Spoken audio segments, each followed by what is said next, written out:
रात का वक्त था। शहर की गलियां सुनसान थीं और रेलवे स्टेशन पर बस एक ही प्लेटफार्म रोशन था। दौर से एक हल्की सी सीटी सुनाई दी। ये आखिरी ट्रेन थी जो रात ठीक 12 बजे शहर से निकलती थी और एक लंबा सफर तय करके पहाड़ों के उस पार एक छोटे से कस्बे तक जाती थी। उस ट्रेन पर हमेशा बहुत कम मुसाफिर होते थे, शायद इसलिए कि ये रास्ता तवील और सुनसान था और सफर के दौरान घंटों तक खिड़की के बाहर सिर्फ अंधेरा और ठंडी हवा के झोंके महसूस होते थे। इस रात एक नौजवान नाम फिराज प्लेटफार्म पर खड़ा था। उसके हाथ में एक पुराना बैग था और आंखों में अजीब सा खौफ और उलझन। वो बार बार अपनी घड़ी देख रहा था, जैसे उसे जल्दी हो या किसी से बचने की कोशिश कर रहा हो। ट्रेन रखी, दरवाजे खुले, अंदर हल्की पीली रोशनी थी और तकरीबन सब डब्बे खाली थे। फिराज ने आहिस्ता से कदम रखा और खिड़की के करीब एक सीट पर बैठ गया। जैसे ही ट्रेन चली, उसने सुकून का सांस लिया। पहले 1 घंटे तक सब मामूल के मुताबिक था।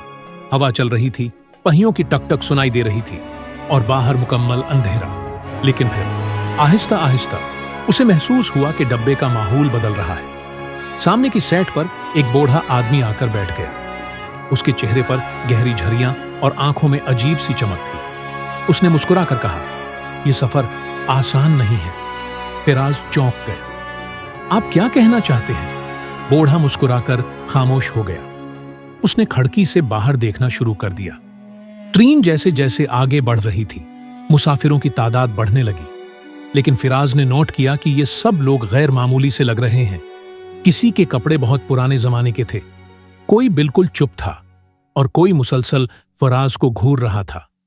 एक लम्हे के लिए फराज को लगा शायद वो कोई ख्वाब देख रहा है। उसने अपनी घड़ी देखी, वक्त रख चुका था। सुइयां 12:17 पर जम गई थीं। ये क्या हो रहा है? उसके दिल की धड़कन तेज हो गई। बूढ़ा आदमी फिर बोला, ये ट्रेन सबको वहां ले जाती है जहां वो जाना नहीं चाहते, लेकिन जाना पड़ता है। फिराज ने खिड़की से बाहर देखा।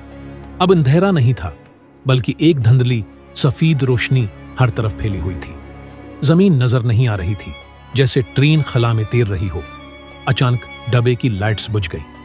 अंधेरे में सब मुसाफिर एक साथ खड़े हो गए और आहिस्ता आहिस्ता आगे के डब्बे की तरफ बढ़ने लगे। फिराज खौफजदा होकर अपनी सीट से चिपक गया, लेकिन बूढ़ा आदमी उसके करीब आया और सरगोशी में कहा, अगर तुम रख गए तो तुम्हें हमेशा के लिए यहीं रहना पड़ेगा। ये सुनकर फिराज ने बैग उठाया और इन सब के पीछे चल पड़ा।